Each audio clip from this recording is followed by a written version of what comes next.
Comme ferait le joueur du grenier. Salut à tous, bienvenue dans les coulisses de l'auto-édition, épisode 10. Aujourd'hui, on va recevoir Camille Colva, qui va nous parler de son parcours dans l'auto-édition. Je vous rappelle que, comme d'habitude, ce podcast est disponible sur toutes les plateformes et en vidéo sur YouTube. N'hésitez pas à laisser des commentaires, des pouces, des étoiles, des cœurs, tout ce que vous voulez. C'est gratos, on vous piquera pas le numéro de carte bancaire. Allez-y. Y a pas de problème. Allez, sur ce, on va retrouver Camille tout de suite. C'est parti. Générique.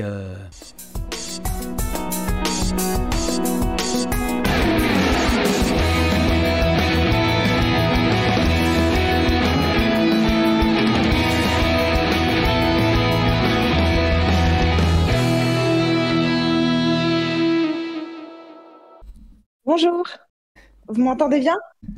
Ça va. J'entends bien. Bienvenue Super, dans les merci. coulisses de l'auto-édition. Saison 2, épisode 10. Alors, je sais pas si tu as vu un peu comment ça se passe. Un peu, ouais, j'ai regardé un épisode hier. Eh bien, donc tu as vu qu'il y a 5 parties. Mhm. La plus grosse partie, c'est la deuxième, où on va vraiment nous raconter ton parcours dans l'auto-édition. Mhm. Et puis voilà quoi, donc je propose qu'on parte sur la partie 1, qui est donc ta présentation de toi-même. Donc c'est parti, générique.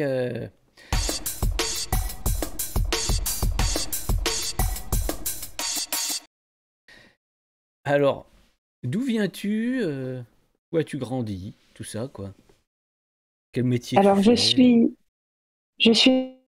née en Russie et j'habite en France depuis 94. Donc, en fait, je suis venue en France, j'avais 4 ans. J'étais petite. D'accord. Mais j'ai grandi à Paris. J'ai vécu 29 ans en région parisienne. Et actuellement, j'habite en Alsace, à Colmar, depuis 1 an. Voilà. Ah d'accord. Voilà. Et je travaille dans la communication d'une entreprise qui fait du ciment et du béton. Dans la communication, donc t'es quoi, community manager, c'est ça? Non? C'est le Plutôt nouveau nom. responsable communication. Alors, ça fait partie de mes missions de s'occuper des réseaux sociaux, mais plus que ça. Voilà. D'accord. Et d'accord, qu'est-ce qu'il y a t'as dit, t'as fait quoi comme étude? T'as quoi comme bagage? Ah, alors, oui, c'est vrai que j'ai pas précisé, mais en fait, effectivement, j'ai étudié à l'université Paris-Dauphine et j'ai fait du coup un cursus en communication, en fait. Voilà, j'ai fini en 2012. Et j'ai pas fait de la communication tout de suite. J'ai fait au départ un peu d'accompagnement au changement. J'ai fait un peu de conseil, mais c'était pas trop ma tasse de thé. Et j'ai un peu galéré à trouver dans la com, mais j'ai fini par trouver donc dans mon ancienne boîte il y a maintenant 7 ans. C'était une boîte française qui fait des tubes sans soudure aussi de l'industrie lourde. Et donc j'ai passé 5 ans et là ça fait bientôt 3 ans que je travaille dans cette boîte qui fait du ciment et du béton, qui est donc une boîte allemande, Allemande. une grande boîte de Allemande? 50 000 personnes. Et je suis Ouais, sûr qu'ils t'utilisent pour le russe. allemande, ouais. Ouais? Alors, pas du tout, j'utilise Non? pas du tout le russe. Non? En plus, je m'occupe de la communication France, donc en vrai, j'utilise même pas tant que ça l'anglais, alors que je le parle couramment. Ah oui. Voilà, mais j'utilise surtout le français. Ok, bon, on va passer à la partie 2, alors tout de suite, qui est de l'envie d'écrire à la vente en passant par l'écriture. C'est parti!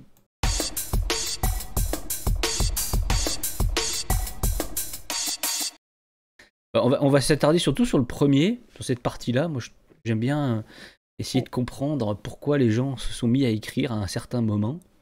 Quelle est la raison? Oui. S'ils avaient pensé déjà avant, je sais pas. Alors tu vas nous expliquer, qu'est-ce qui t'a donné envie Ouais. d'écrire? Est-ce qu'il y a quelque chose? Alors, en vrai, l'histoire, ça remonte à il y a bien longtemps, quand j'avais 8 ans. Ah C'est oui? là où j'ai écrit, entre guillemets, mon premier roman, mais bon, évidemment, c'était le premier roman de quelqu'un de 8 ans, donc c'était pas forcément, C'est- c'était forcément une magnifique œuvre C'était littéraire. pas...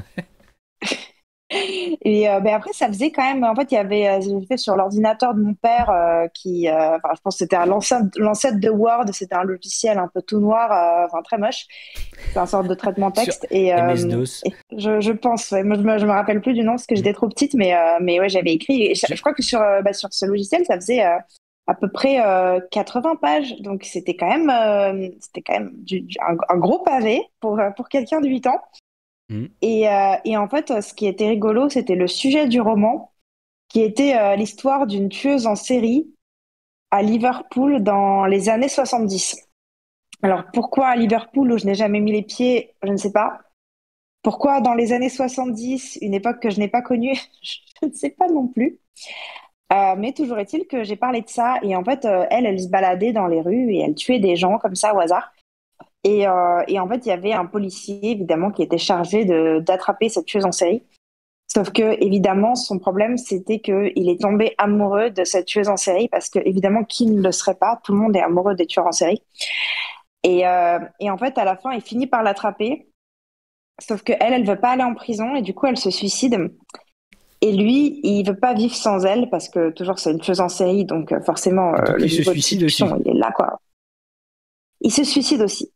Donc, tout le monde se suicide, et moi, j'écris ça à 8 ans. À 8 ans, Et, t'as écrit et ça, mes toi? parents, bah, plutôt que de m'envoyer chez le pédopsychiatre, ce qui aurait été fait, enfin, probablement si ça s'était passé 20 ans plus tard, c'est ce qui serait Ouais. passé, mais dans les années 90, ils étaient un peu plus zen, quoi. Donc, j'ai pas été envoyée chez le psy, et même plutôt, on a encouragé le fait que j'écrive. Et j'écris pas mal de choses quand j'étais ado, mais plutôt, en fait, j'avais tendance à commencer un truc, et puis après, avoir la flamme de continuer, donc j'écrivais quelques Mm. pages, et puis après, j'ai plus trop écrit à l'âge adulte. Et en fait, ce qui s'est passé, c'est qu'il y a eu le confinement et il y a eu du coup le couvre-feu à 18 heures. Et en fait, Ah, au-delà du fait que j'avais plus de temps, parce que forcément, je ne voyais plus mes amis parce qu'on était confinés, et bah, surtout après le travail, bah, on faisait plus grand-chose. Bah, en fait, enfin, il y avait aussi le fait que c'était une période qui m'a un peu inspirée. Et c'est comme ça qu'est né mon premier roman qui s'appelle Nous sommes en guerre, qui fait donc référence à la fameuse phrase de Macron qu'il a prononcée le ah jour où il a oui, annoncé le confinement. c'est vrai. Nous sommes en guerre. Voilà. Voilà. Mais en fait, c'est marrant parce que cette phrase, elle a été assez vite oubliée, je trouve, parce que quand je l'ai écrit, tout le monde était là. Ah oui, c'est la phrase de Macron. Ouais, c'est vrai, trop bien ton titre. Et maintenant, 2 ans, 3 ans plus tard, j'ai l'impression que les gens, ils ont un peu oublié cette phrase. Ouais. Et c'est assez rigolo parce que clairement, ça rentrera pas dans l'histoire, quoi. C'est pas le nouveau I had a dream ou je sais pas quoi, là. Donc, I parce que, have a voilà. Mais, dream. I have. Ouais. et oui, donc du coup, voilà, le titre fait référence à cette période. Et en fait, c'est l'histoire de trois femmes qui sont de générations différentes et qui vont avoir chacune des problématiques liées à leur génération. Donc, par exemple, la plus jeune, c'est une étudiante qui s'appelle Camilla et qui a 20 ans et qui en fait va se retrouver en situation de précarité parce qu'elle a l'habitude en fait de vivre grâce aux cours particuliers qu'elle donne de temps en temps aux enfants. Et sauf qu'en fait, bah, forcément, elle peut plus. Enfin, tout le monde n'a pas forcément envie de passer à la visio. Et donc, elle se retrouve quasiment sans revenu. Et la deuxième, c'est une coiffeuse qui a 39 ans, qui s'appelle Diane. Et elle, en fait, bah forcément, elle ferme son salon de coiffure, mais c'est même pas ça son principal problème. Son principal problème, c'est qu'en fait, elle est H24 avec son mari, ce qui est embêtant quand on est victime de violences conjugales, Ah oui, ce c'est qui est son embêtant, cas. oui. C'est embêtant. Putain. Et la troisième, c'est la plus âgée, qui s'appelle Brigitte. Elle a 74 ans. Et elle, en fait, bon, elle a aucun problème d'argent ni rien, mais par contre, bon, elle vit toute seule. Et elle avait l'habitude, tous les mercredis après-midi, d'avoir chez elle son petit-fils préféré, avec lequel ils partageaient les mêmes passions, ils lisaient ensemble, ils faisaient de la danse ensemble. Voilà, ils s'entendaient super bien. Et bah, du jour au lendemain, bah, le petit-fils, il va rester chez les parents et elle ne pourra pas aller le chercher à l'école et passer le mercredi après-midi avec lui. Voilà, donc elle se retrouve un peu en situation de solitude. Ok. Et en fait, ces trois femmes vont se rencontrer, je ne vais pas vous dire comment, et il y aura une espèce de relation d'entraide qui va se nouer entre elles. Et en fait, elles vont un peu chacune apporter à l'autre ce dont l'autre a besoin. Donc, c'est un peu une belle histoire d'amitié intergénérationnelle qui donne foi en l'humanité malgré la période. Parce que c'est vrai qu'un retour que j'ai souvent, c'était ah, mais j'avais pas très envie de lire parce que ça parlait du Covid, gna gna gna. Et puis, en Mhm. fait, j'ai lu quand même. Et en fait, finalement, ça parle pas tant que ça du Covid. Le confinement, tout ça, c'est vraiment Oui, juste c'est plus le prétexte. plus un contexte. Ouais, Voilà, c'est juste vraiment juste un contexte et c'est vraiment l'histoire d'amitié intergénérationnelle qui est ok. importante. Ok. Mais pour revenir vraiment à la genèse du livre, euh, comment tu t'es dit, comment t'as trouvé ce sujet? C'était parce qu'on était dans le confinement, tu t'es dit, tiens, je vais écrire un truc là-dessus? Parce que Macron a dit, Alors, ou, ou on tu était t'es... dans le couvre-feu à 18h. Donc, en fait, le confinement était déjà un peu passé. C'était un an après environ. Et Ah en oui, fait, je sais pas trop, mais c'est juste à un moment donné, j'ai vu ces trois femmes dans ma tête. ah Et je ouais, pense que c'est à force d'entendre des choses dans l'actualité passer, par exemple, sur la précarité des étudiants, sur les victimes de violences conjugales qui souffrent pendant le confinement, sur les personnes âgées isolées, des choses comme ça. Bah, en fait, je pense que ça s'est un peu imbriqué dans ma tête. Et à un moment donné, en fait, je me suis juste tournée vers mon compagnon et je lui ai dit, en fait, je vais écrire un livre. Et en fait, je crois que je m'attendais pas comme vraiment ça. Et il a dit quoi? Il t'a à dit ça. En quoi, fait, c'était vraiment. Bah, il a dit, ouais, vas-y, fais-le. C'est bien. Mais il t'a pas Mm. fait quoi? Mais non, ça va, il a dit, vas-y, c'est bien, c'est bien. Non, mais je pense que, vu que je suis déjà une grande lectrice, en fait, je pense que c'était pas non plus une grande surprise qu'à un moment donné, je vais écrire quelque chose. Et d'ailleurs, bah, il a lu tous mes livres. Ouais. Mais alors que c'est pas forcément un grand lecteur, c'est les trois livres que je l'ai vu lire hors BD depuis qu'on est ensemble, c'est les trois miens. Ah oui, d'accord. Et tu t'es pas inspiré de d'autres bouquins par hasard? Je sais pas, là, t'as pas lu La Tresse? Alors, La Tresse, je l'ai lu, mais après. Mais en D'accord. fait, je pense que je me suis plus inspirée d'un style d'écriture parce que c'est un roman qui est écrit en narration croisée. Donc, en fait, il y a un chapitre qui correspond à un des personnages et ainsi de suite. Ouais. Et en fait, bah, c'est une façon d'écrire qui est de plus en plus répandue aujourd'hui. Alors, surtout dans les romans anglo-saxons, ça commence aussi à venir en France. Mais je pense que voilà, il y a une dizaine d'années, c'était vraiment quelque chose d'assez anglo-saxon. Et je pense que j'ai lu pas mal de romans de ce type-là et je me suis inspirée un peu de ce style d'écriture parce que j'aimais bien être plongée Ouais. dans la tête de différents personnages. Et puis ça fait un peu série, quoi. Ouais, ça fait un peu série. Bah, d'ailleurs, si Netflix nous écoute et qu'ils veulent adapter ça en série. Oui, justement, j'ai des contacts à Netflix, ça tombe bien. Non, ce serait bien. Non, mais oui, c'est vrai qu'il y a pas mal de séries dans les années 2000, enfin même depuis 90, tu vois, Friends. Encore que Friends, c'est des histoires un peu quand même ensemble. Mais tu vois, comme Desperate Housewives ou 24 heures chrono, ou je sais pas, Grey's Anatomy, tout ça, c'est toujours Mm. des histoires de plusieurs en même temps Mm. qui se Oui, c'est rejoignent. vrai. Bon, c'est pour ça que ça fait série. Pour moi, ça fait série. Et t'as pris quoi comme style? Tu parles, ils parlent tous en jeu ou c'est de la narration Alors, non, j'ai écrit celui-là à la troisième personne, Ouais. mais c'était une exception. Ensuite, j'ai plus écrit qu'à la première personne parce que, en fait, notamment, je trouve que ça pose des difficultés d'écriture, d'écrire à la troisième personne, surtout quand c'est trois femmes, parce que, en fait, c'est compliqué d'écrire, enfin, en fait, de pas faire de répétition, de pas répéter le prénom, parce que, en fait, sinon, on comprend plus de qui on parle. On est obligé de trouver des parades en parlant de leur métier et tout, donc ce qui est pas forcément idéal. Donc après, je suis passée à la première personne, et je pense que je préfère ce style d'écriture-là. Ok. Mais t'as Mhm. choisi quoi comme moyen de diffusion alors? Est-ce que t'as démarché Alors, des maisons d'édition ou pas? alors oui, oui. En fait, au départ, je l'avais inscrit à un concours avec la maison d'édition de Prélude qui maintenant n'existe plus.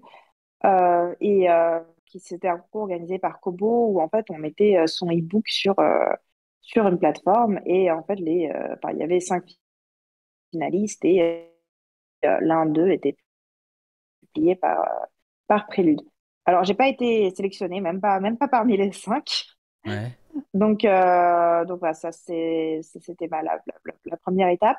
Ensuite, je l'ai envoyé à quelques maisons d'édition où j'ai pas eu de réponse et j'ai pas eu de, enfin, ou alors quand j'en ai eu, c'était des refus. Après, j'ai surtout démarché plutôt les grandes et moyennes maisons d'édition, pas trop les petites, parce que voilà, les petites, bah, le problème, c'est que parfois ça peut fermer et puis après, c'est compliqué de récupérer nos droits. Et parfois aussi, avec certaines petites maisons d'édition, on se retrouve à faire le même travail Ah qu'en oui, qu'en auto-édition au niveau auto-édition, ouais, tout à communication, tout fait. ça, sauf que Mm. voilà. Mm. Et du coup, bah, je me suis dit, au bout d'un moment, en fait, je vais pas attendre des éditeurs. J'ai envie de faire découvrir mon histoire. J'avais des amis qui l'avaient lu, qui avaient trouvé ça bien. J'ai envie de faire découvrir mon histoire. Et du coup, je me suis lancée en auto-édition. Voilà. Et du coup, en 2022, je l'ai sorti en auto-édition. Où ça? Sur Amazon? Alors, non, moi, Ah, je passe par Books on Demand. Ce qui, alors, ah ça a oui, ses avantages et ses VOD, inconvénients par ouais. rapport à Amazon. Ouais. VOD, VOD, ok. ouais. Comme Donc, ça, oui. les avantages, c'est qu'en fait, ça te met automatiquement tout. Ça fait toutes les démarches pour toi, enregistrer l'ISBN, tout ça. Ça, c'est vraiment tout fait à ta place. Donc, ça, c'est super bien. Et ça référence ton livre à la Fnac, enfin, Ouais, c'est sur ça qui est bien, Amazon, ouais. dans les catalogues des libraires et tout ça, c'est fait Mm. automatiquement. Après, l'inconvénient, quand même, c'est que les livres, enfin, c'est que les exemplaires auteurs sont très chers. Et bah, ça m'est arrivé pour des salons de vendre des livres à perte. Eh ben ouais. Parce qu'en fait, j'avais commandé 10 exemplaires auteurs, mais en fait, avec les frais de port, enfin, notamment pour le premier, le brochet, il est à 15,99. Et en fait, bah, j'avais commandé 10 exemplaires auteurs, mais en fait, avec les frais de port, ça me revenait à 164 euros. Donc, bah, en fait, je les ai, Tu je les ai les as vendus à achetés perte, quoi. à perte. Ouais. Oh là là. Ouais, mais c'est pour ça que moi j'hésitais. Pour mes livres, je me suis mis sur Amazon parce que j'ai bien vu que moi je voulais pas en acheter de grosses quantités pour les Mm. salons, donc je me suis dit. Il y avait The Book Edition au début, j'étais chez The Book Edition. C'était pas trop cher encore. Je crois que c'était 6,50 le livre si j'en achetais 20. Et quand même, on achetait 20. Ouais, c'est bien ça. Ouais, 6,50. Après, je le vendais plus 15. Ouais, ça, au moins, je gagnais un peu de sous, quoi. Mais après, j'ai vu Amazon, c'est Ah oui, là, vous 3,50. gagnez des sous. Ouais. Amazon, c'est 3,50 si t'en achètes un. Donc, bon, je me suis dit, je crois que je vais me mettre sur Amazon, hein, au moins. Ouais. C'était vite Bah, vu c'est le vrai que calcul. financièrement, Amazon, c'est plus intéressant. Après, bah, moi, enfin, d'un point de vue purement éthique, j'avais pas forcément envie de donner Mhm. des sous que Amazon. Alors, j'en donne forcément un petit peu parce que mes Ouais. e-books, ils sont dessus et c'est la plupart de mes ventes de e-books, elles sont par là et même mes romans brochés sont dessus. Et même si j'encourage tout le monde à commander en librairie parce que c'est tout à fait possible et faire marcher les petits commerces, il y a quand même beaucoup de gens encore qui passent par Amazon Bah et ouais. parfois je comprends parce que bah, tout le monde n'a pas la chance d'avoir une librairie près de chez soi. Bah ouais, c'est ça le Mais au truc, moins c'est comme que. ça, je peux faire marcher un petit peu les librairies, quoi. Ouais. Mais moi, peut-être si j'en fais un troisième, peut-être j'essaierai BOD en fait. Parce que moi, les miens, ils sont que sur Amazon. C'est un peu pénible, quoi. Je suis pas la Fnac, je suis Bah, pas sur ouais, Kobo, c'est je le sais pas. problème. Mm. Donc, je me dis peut-être que si je fais un troisième qui est à la Fnac, peut-être les gens ils vont aimer le livre, s'ils le lisent, il faut déjà qu'ils le lisent, et puis après ils vont vouloir voir ce que j'ai fait avant, et ils vont me trouver sur Amazon les deux autres. Mais bon, une démarche que Et c'est ce que j'espère qui arrive. ouais, mais je crois pas trop, hein, tu sais, le lecteur, pas trop lui en demander, hein. Alors faut aller là, faut cliquer, faut maintenant, tac. En général, maintenant, on est dans le. Je crois qu'au bout de 2 clics, c'est trop pour les gens. Enfin, pour même moi, hein, je Oui, veux c'est dire. vrai. Je crois que c'est deux C'est vrai. clics. Faut pas plus de 2 clics. Sinon, les gens, ils arrêtent. Ils vont pas Et, plus loin. ouais. Et c'est vrai qu'au début, moi, je voulais éviter Amazon, donc mes e-books, ils étaient que sur Kobo. Sauf qu'en fait, bah, la plupart des gens, ils ont quand même des liseuses Amazon. Et même si, en théorie, tu peux télécharger ton e-book sur Kobo et ensuite le mettre manuellement sur Amazon, ça fait trop de boulot pour les gens. Donc, les gens ne le font Voilà. pas. Et mon Voilà. troisième, je l'ai mis tout de suite sur les deux. Et en fait, je vois vraiment une grosse différence, quoi. Je crois que j'ai vendu peut-être je sais pas, 40 ou 50 e-books sur Amazon et peut-être 8 sur Kobo Ah ouais. pour le troisième. Donc ça fait vraiment, il y a vraiment une grosse différence. Il y a quand même une grosse majorité de gens qui ont une liseuse Kindle. Ouais. Après, je pense qu'il n'y a pas de recette. Il faut essayer d'être partout. Mm. C'est... Et pour ta promotion, tu fais comment? Alors, est-ce que tu fais des salons? Est-ce que tu fais des vidéos Instagram rigolotes avec des chats? Est-ce que tu fais... Qu'est-ce que tu fais? Alors, je fais pas de vidéos avec des chats, mais en revanche, oui, je suis pas mal sur Instagram. Et en fait, je partage aussi mes actualités écriture, mais aussi mes lectures. Parce que pour moi, les deux sont assez indissociables. Parce que enfin, moi, j'aime bien. Il y a une phrase qu'a dit Stephen King que j'aime beaucoup. Si vous n'avez pas le temps de lire, vous n'avez pas su d'écrire, ni les instruments pour le faire.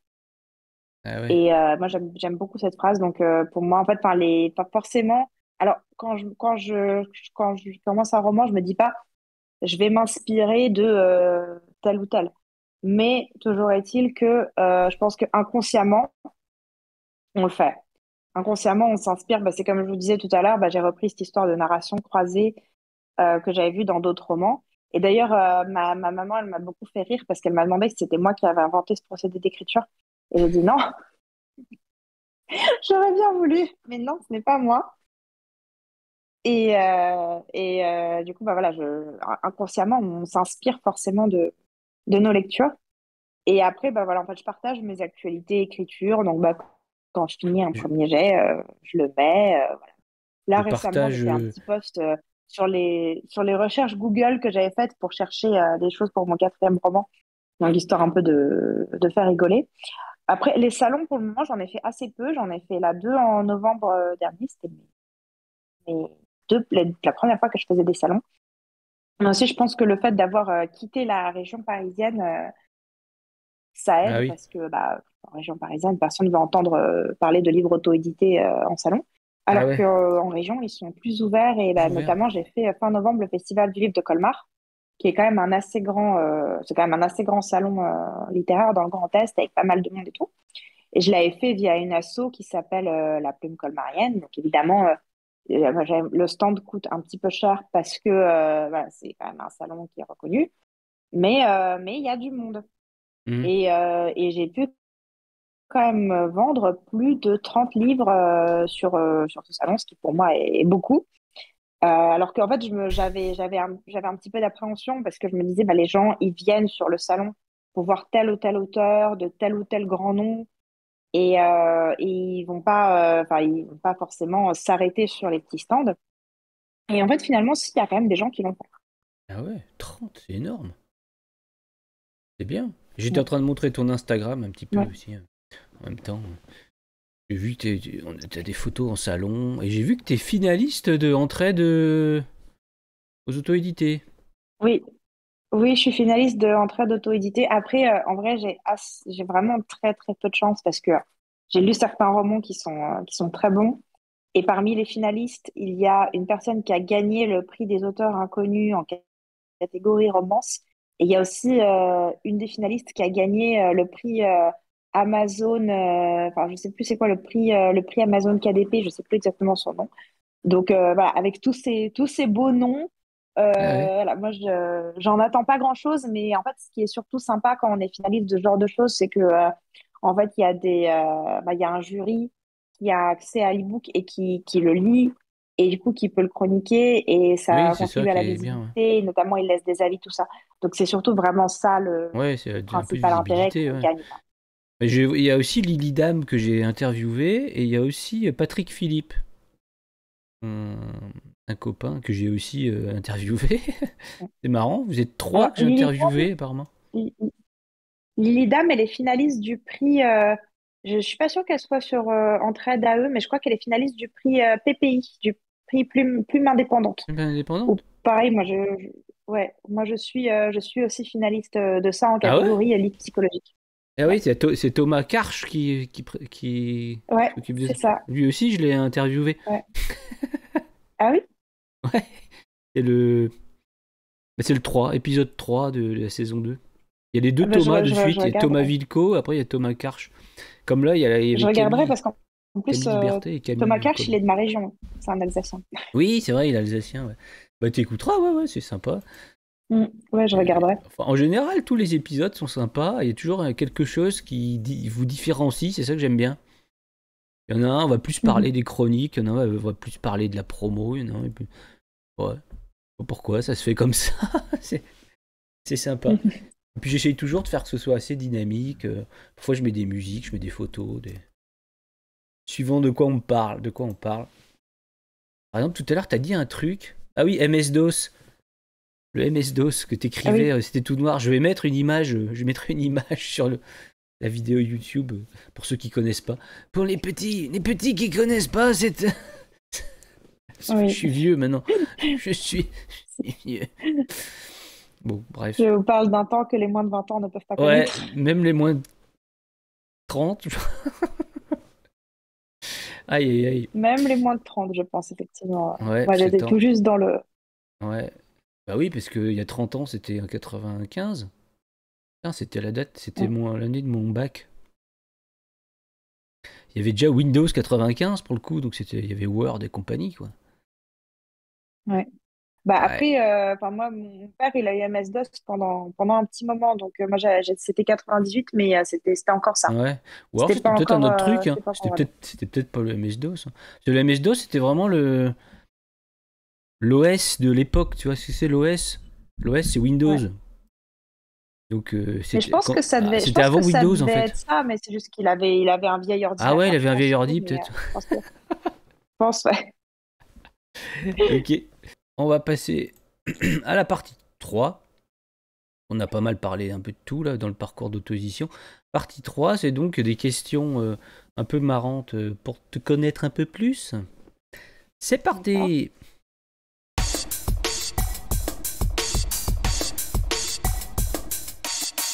On appelle ça question ouverte, fermée. Bon, bref, ça veut dire... soit c'est des oui, non, soit c'est... Soit tu développes, quoi. Alors, par exemple, première question. Joues-tu d'un instrument de musique, tiens? Non. J'ai fait du piano quand j'étais petite. J'ai fait 5 ou 6 ans de piano au conservatoire parce que mon père, il tenait beaucoup. Et j'ai détesté à peu près chaque minute. Et parce qu'en fait, j'ai vraiment aucun talent pour ça. Mais vraiment aucun. Je chante faux. J'ai aucune oreille. Vas-y, chante pour voir. Non, sinon les gens, ils vont se déconnecter. Et, ouais, alors, j'étais pas trop mauvaise en piano parce que à partir du moment où il fallait appuyer sur les touches, comme je suis quelqu'un d'assez scolaire, ça allait. Mais vraiment, j'aimais pas ça. 6 ans. Et en fait, un beau jour, on m'a autorisé à arrêter. Et c'était, j'avais 12 ans. C'était en septembre 2002. Et c'était, je pense, un des plus beaux jours de mon adolescence. Ah ouais. Et t'as jamais depuis, voulu je reprendre? n'ai jamais. Non, T'es traumatisé? c'est ce que me disent mes parents parce qu'ils disent oui, mais non, on aurait bien voulu qu'un jour tu reprennes toute seule. Et en fait, je pense que j'ai été forcée trop longtemps. Eh ouais. Parce que je pense que s'ils m'avaient laissé arrêter au bout de 1 ou 2 ans, peut-être ça m'aurait donné envie de reprendre. Mais, Et eux, mais là, ils en jouent? Ils sont artistes, tes parents? pas du tout. Non. Mon père est journaliste, ma mère, elle est endocrino, donc non. Mon père chante très faux, ma mère chante bien. Là, il a pris un taquet, le papa. Mon père chante très faux. Non, mais il le sait. Il le sait. Bon, c'est bien. Tu me rappelles ma fille. Et j'ai plutôt hérité de mon père. J'aime l'écouter, mais pas en jouer. Ok. Est-ce que tu joues à des jeux vidéo, toi qui es jeune? Non? Non. Non, en général, je joue parfois à des jeux de lettres que je trouve sur Internet ou pour faire des anagrammes, des choses comme ça. Mais non, je joue Ah pas ouais, aux jeux d'accord. vidéo. Est-ce que tu as fait des grosses conneries dans ta jeunesse? C'est le moment d'avouer. Est-ce que j'ai fait des grosses conneries Papa, dans ma maman. jeunesse? Eh oui, c'était moi. Non. vois pas. Je pense que voilà, je suis forcément entrée le matin en ayant la gueule de bois en disant maman, j'ai pas bu. Mais je Ah, pense que maman, elle maman, elle avait n'était pas compris. dupe. Voilà. Ok, Après, quoi d'autre? bon, Moi, c'est pas grave. j'étais plutôt sage. C'était J'étais ça, plutôt oui. sage, à vrai dire, je pense. Vraiment. Ok. Vraiment, Bon, même à l'école et tout, j'ai eu bac mention très bien. Donc, moi, j'étais quelqu'un de sage. Ah, alors, enfin, c'est une gentille connerie. Mais j'étais en CE2 et en fait, j'avais contrôle d'histoire. Et pour le coup, j'avais pas appris. Et du coup, j'ai copié sur ma voisine. Et en fait, il y avait une question, alors c'était qui le chef de la résistance en Angleterre? Et ma voisine, elle avait mis Hitler. Et moi, j'ai copié sur elle comme une cruche. ah oui, ah oui. Voilà. Donc, alors, c'est une gentille connerie, c'est une connerie mignonne parce que moi, j'étais en CE2, mais j'ai quand même écrit une grosse connerie sur ma feuille. Ça, c'est sûr. Oh la vache. Enfin, toutes les deux pour le coup. Euh, Si tu pouvais ressusciter une personne connue, ce serait qui? Enfin, une personne connue, oui. Mais pas de la famille. Sinon-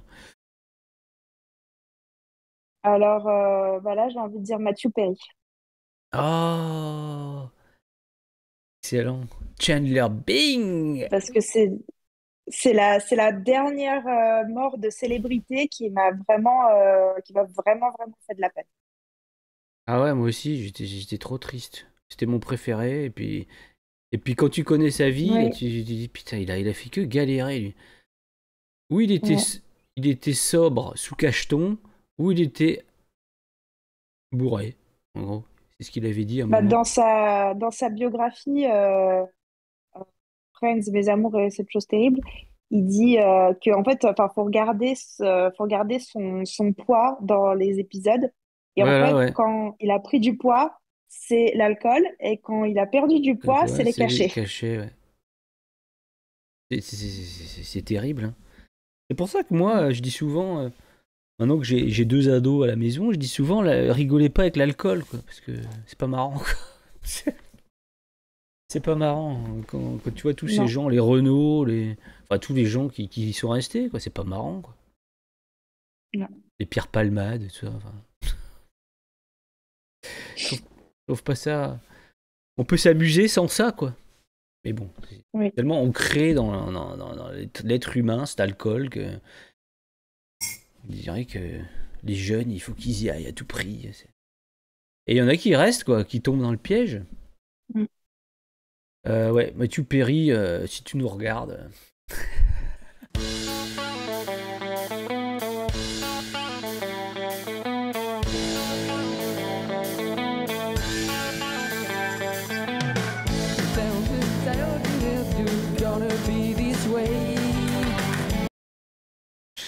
Allez, petite dernière question. Si tu avais un super pouvoir, ce serait quoi?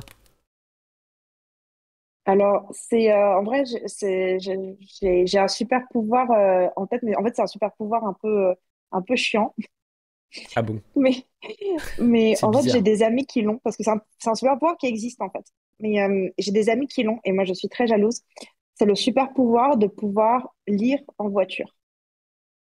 Ah oui, ça, en effet, c'est un super pouvoir, oui. C'est un peu impossible. Comment ils font? Et, j'ai un ami qui a vraiment ce pouvoir. Il peut lire pendant des heures en voiture Ouais, mais sur sans ligne droite, problème. peut-être, sur l'autoroute. Même pas. Je sais pas. Mais moi, même sur l'autoroute, enfin, mais si je regarde, même si je regarde mon téléphone, au bout de 5 minutes, je commence à avoir la nausée, donc je suis obligée de le ranger. Ouais. Mais je sais que il y a des gens qui ont vraiment ce super pouvoir parce que parfois, en fait, après, c'est assez rare que je prenne la voiture. Moi personnellement, je conduis pas, mais des fois, on prend la voiture avec mon copain. Et parfois, il y a pour 3 4 heures de route. Et je me dis, mais non, si je pouvais Et ouais, sortir un pouvoir bouquin, même ça serait quand même sympa, travailler. quoi. Et dans le train, t'arrives? Mais non, c'est pas. Dans le train, dans l'avion et tout, ça pose pas de problème. Ouais, ça, c'est vrai. Mais Mais c'est pareil, en dans, voiture, euh, je dis beaucoup de mal en voiture. mais dans la voiture, j'arrive pas. Et voilà, donc je suis très jalouse de ce super pouvoir. Après, s'il faut absolument dire un super pouvoir qui n'existe pas, je dirais la téléportation, mais je trouve ça moins original. C'est vrai, c'est moins original. C'est peut-être plus pratique quand même.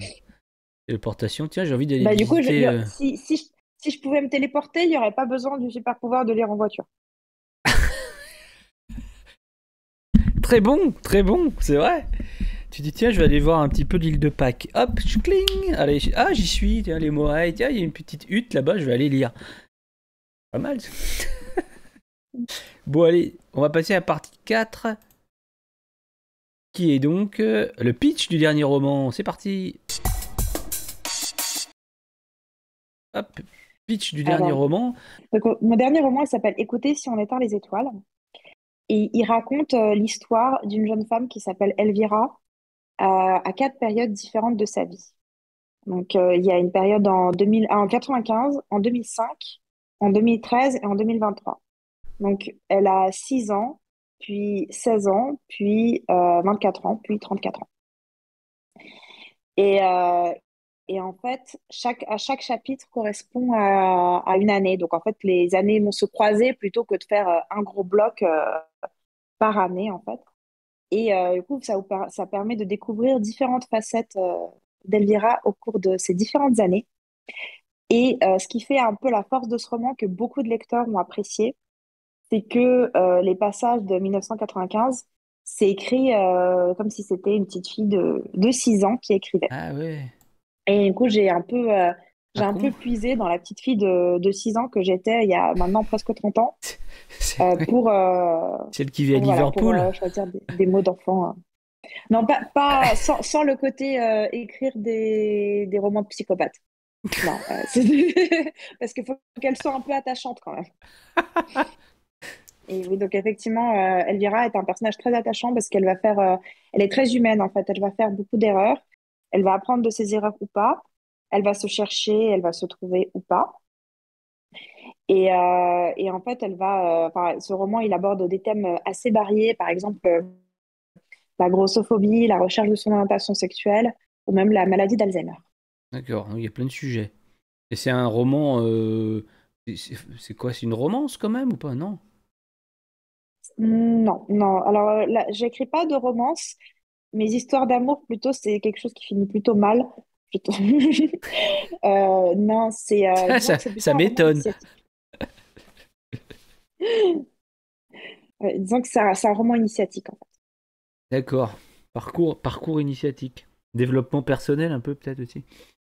Tout mélangé quoi. Oui, via développement personnel, pour moi, c'est plus des conseils sur la vie. Là, c'est pas des conseils, c'est plus Ouais, mais romancé. l'évolution d'un personnage. Oui. Alors, je dirais pas que c'est des conseils parce que elle fait quand même des erreurs et puis elle apprend pas toujours de ses erreurs.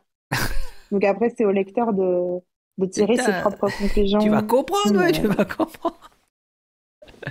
Ouais, ça c'est un peu pénible, les gens qui font des erreurs et puis qui retombent dedans. Tu dis, mais putain, mais t'as pas compris. Elle est comme ça un peu là. Comment elle s'appelle? Alors, Elvira. Elvira, c'était le prénom de ma grand-mère paternelle. Et ouais, bah, alors, c'est pas forcément toujours les mêmes erreurs, mais il y a quand même des erreurs. Après, c'est quelque chose que j'avais dit aussi dans mon premier roman, c'est que on dit que, après je ne la connais pas par cœur, même si c'est moi qui ai écrit, mais on dit que les gens intelligents apprennent des erreurs des autres et que les gens moins intelligents, ils apprennent de leurs propres erreurs. Mais en amour, il n'y a pas de gens intelligents, personne n'apprend jamais rien. Oui, l'amour, c'est pas de recette, il n'y a pas d'explication. Il y en a qui essayent de dire de définir ce qu'est l'amour, mais moi je pense qu'il n'y a pas de définition. C'est inexplicable. Après, c'est moi qui dis ça, mais il y en a qui diront c'est de l'amitié plus profonde, mélangée avec je sais pas quoi.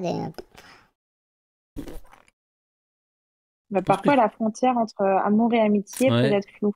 Ouais. Et il y a d'ailleurs un petit peu de ça dans mon 4e roman qui est en cours d'écriture. Ah, bah on va passer à la partie 5 alors, qu'on va en parler tout de suite, puisque pour le pitch, je pense que c'est bon. On va passer à la partie 5, c'est parti.